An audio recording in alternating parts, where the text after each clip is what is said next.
approach 2022, it's a great time to reflect on the past year as we look forward to a new one. It's a time to remember our challenges and successes, as well as the hope a new year always brings.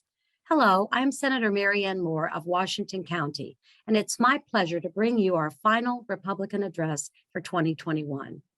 First, I want to thank the voters of my district for placing their trust in me and allowing me to serve them in the state Senate.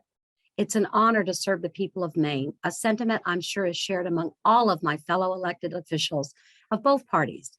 It is a responsibility we all take to heart. In looking back at the last 12 months, I'm happy to share that we accomplished several important goals for Maine residents despite being in the minority.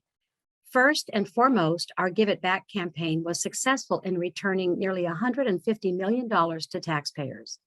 It was important for Republicans to provide some relief for those who tirelessly worked last year as the pandemic unfolded before us, and also return some of the surplus federal COVID relief funds that Maine has benefited from. Some of our other successes included tax conformity, which was a hot button issue right out of the gate in January when the Mills administration wanted to tax federal paycheck protection programs, or the PPP funds.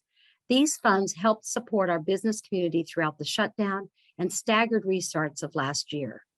We also fought as early as February to protect the Shawmut Dam on the Kennebec, and thus the workers at Sappy's Skowhegan Mill against an administration that would rather jeopardize the mill's jobs through the dam's removal.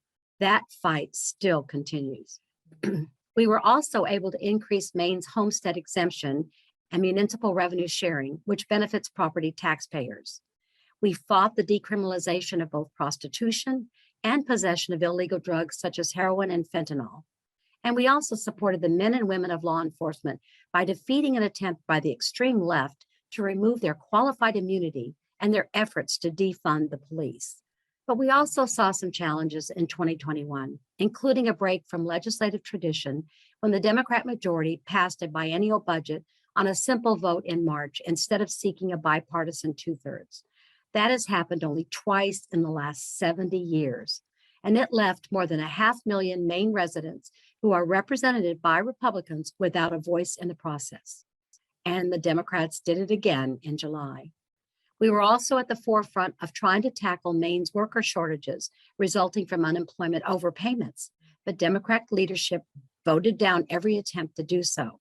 Democrats also voted down every attempt to rein in the governor's emergency powers, despite the voices of an overwhelming number of Mainers who cared enough to testify before the state and local government committee.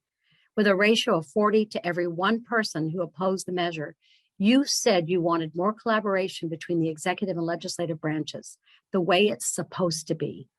Unfortunately, the Democrats chose to ignore you. As we leave 2021 behind and look ahead to 2022, I'm reminded of the resilience of Maine's people. We've been through a lot in these past 12 months, and together we still have some challenges ahead. But it's the hope a new year brings that we all look forward to the most. In 2022, I hope we can restore balance to state government. I hope Democrats in the legislature learn to hear and trust the voices of Maine's people. I hope we can get a handle on our drug and opiate addiction. I hope we can finally put the pandemic behind us and return to the way life should be. Most importantly, I hope everyone has a safe, happy, and prosperous new year. Again, I'm Senator Marianne Moore of Washington County, and I'll see you again next year.